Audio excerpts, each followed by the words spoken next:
నిన్న వచ్చిన పాస్టర్ గారు దేవుని సేవకు వచ్చాడంట. దేవుని సేవకు వచ్చి దేవుని సేవ క్రమంగా చేయట్లేదు ఆయన చెప్పిన మాటలు. ఇంకొకటి, దేవుని సేవలోనే ఉన్నాడు కానీ తన హృదయం గుండెల్లో మొత్తం కూడా ఏముంది? అయ్యో నేను ఎంఏ బీఈడి చేశానే, నా తోటి వాళ్ళకి మంచి మంచి ఉద్యోగాలు వచ్చాయే, ఈ సేవ ఈ బైబిల్ పట్టుకొని ఇంటింటికి ప్రార్థనలు చేసి ఏంది నాకు ఈ బాధ, మంచిగా ఉద్యోగం ట్రై చేస్తే నాకు మంచి గవర్నమెంట్ జాబ్ వస్తుంది, నేను మంచి క్లవర్ స్టూడెంట్ని, నాకు ఉద్యోగం కంపల్సరీ వస్తుంది, ఒకవేళ ఉద్యోగం వస్తే నేను లక్షల రూపాయలు జీతం సంపాదించి ఆ డబ్బులతో నేను సేవ చేయొచ్చు కదా, ఆ డబ్బుల్ని అనేకులకు నేను సహాయం చేయొచ్చు కదా అన్న ఆలోచనతో ఉండి సేవలో కొనసాగుతున్నాడు. దేవుడు చెప్పాడు, ఒకసారి 2 సార్లు చెప్పాడు, 3 సార్లు చెప్పాడు, ఆత్మ ప్రేరేపణ కలిగిస్తూ ఉంది. అయినా అట్నే పరిగెత్తున్నాడు రైలు పక్కన. ఉద్యోగం కొరకు వెళ్ళాలని, తన స్నేహితుడి దగ్గర కలుసుకోవాలని రైలు ఎక్కబోయాడు. దేవుడు ఏం చేశాడు? కట్ చేసి పడేశాడు. మోకాల వరకు కాలు, ఏలు కూడా పోయింది. ఇప్పుడు విన్నాడా లేదా అతను? అంటే నష్టం కలిగితే కానీ నువ్వు వినవు. నా బాధ ఏంటంటే నష్టం కలగక ముందే దేవుని మాట విన్నావు అనుకో, కాలు పోయేది కాదుగా, ఏలు పోయేది కాదుగా. నష్టం కలగక ముందే దేవుని మాట విన్నావు అనుకో, డబ్బులు ఖర్చు అయ్యేవి కాదు కదా. నష్టం కలగక ముందే దేవుని మాట విన్నావు అనుకో, కుటుంబంలో నష్టం కలిగేది కాదు కదా. నష్టం కలగక ముందే దేవునికి లోబడ్డావు అనుకో, అంటే ఈ లోకములో దేవుడిచ్చే ఆశీర్వాదాలు ఆయన మాట వెనుక మనము తొక్కేస్తున్నాం.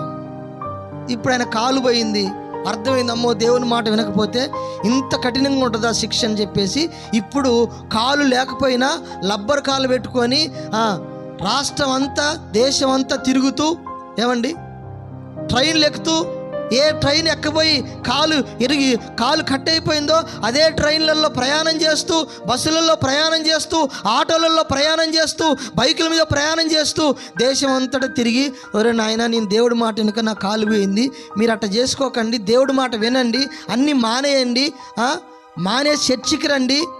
కానీ మనం విన్నాం. ఏ వ్యక్తి అయినా నష్టం జరిగితేనే వింటాడండి.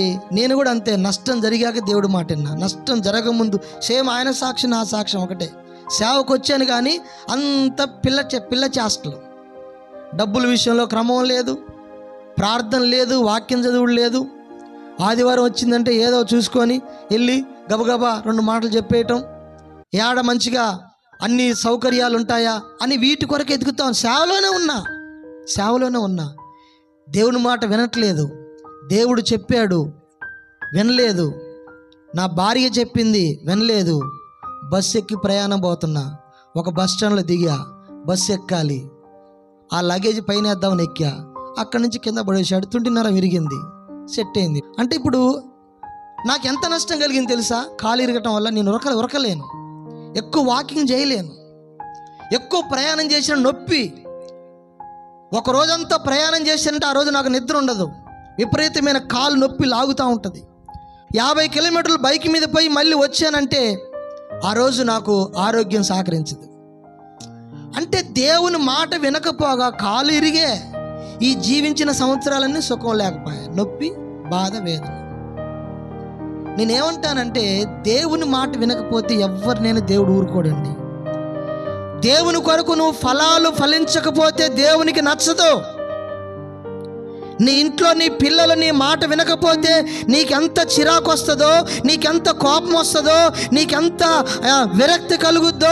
దేవుని మాట వినకపోతే, దేవుడు ఆశించిన రీతిలో నీ జీవితము ఫలభరితంగా లేకపోతే ఆయనకు కూడా చిరాకు వస్తుంది, కోపం వస్తుంది, బాధ కలుగుద్ది. ఆ బాధ, కోపము, చిరాకు ఎంత వచ్చినా ఆయన ఉగ్రత నీ మీదికి నా మీదికి రాకుండా ఒక ఆయన ఉన్నాడు, యేసయ్య, కుడిపార్శ్వమున కూర్చొని, తండ్రి కుడిపార్శ్వమున కూర్చొని నీ కొరకు నా కొరకు విజ్ఞాపన చేస్తున్నాడు. ప్రభువా, పలానా జయపాల పాస్టర్ గారిని అయ్యా దర్శించయ్యా, ఆయన కొరకు నేను రక్తం కార్చాను తండ్రి, వాడి కొరకు నేను రక్తం కార్చాను, వాడు సేవలోనే ఉన్నాడు, అయినా మారట్లేదు. 1 సంవత్సరం గడివి మారతాడేమో, అయినా మారట్లే.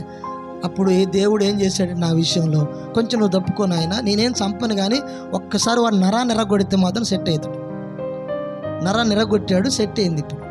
ఇప్పుడు దేవుడు మాట వింటున్నాను కాబట్టి దేవుడు అనేక ప్రాంతాలకు తీసుకెళ్ళి వాడుకుంటున్నాడు. మనం దేవుని మాట వినకపోతే చాలా కష్టం.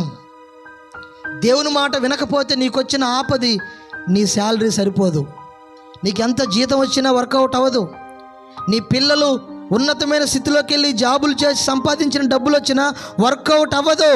దేవుని మాట వినకపోతే వచ్చే విపత్తు నుంచి నీ శక్తి, నీ ధనము, నీ శాలరీ, నీ ఉద్యోగము, నీకు ఏదైతే ఉందో అది ఏది కూడా నిన్ను విడిపించలేదు. అది విడిపించబడాలంటే మళ్ళీ నువ్వు దేవుని మాట వినాలి. దేవుని మాట వినాలి అంటే దేవుని దగ్గరికి రావాలి.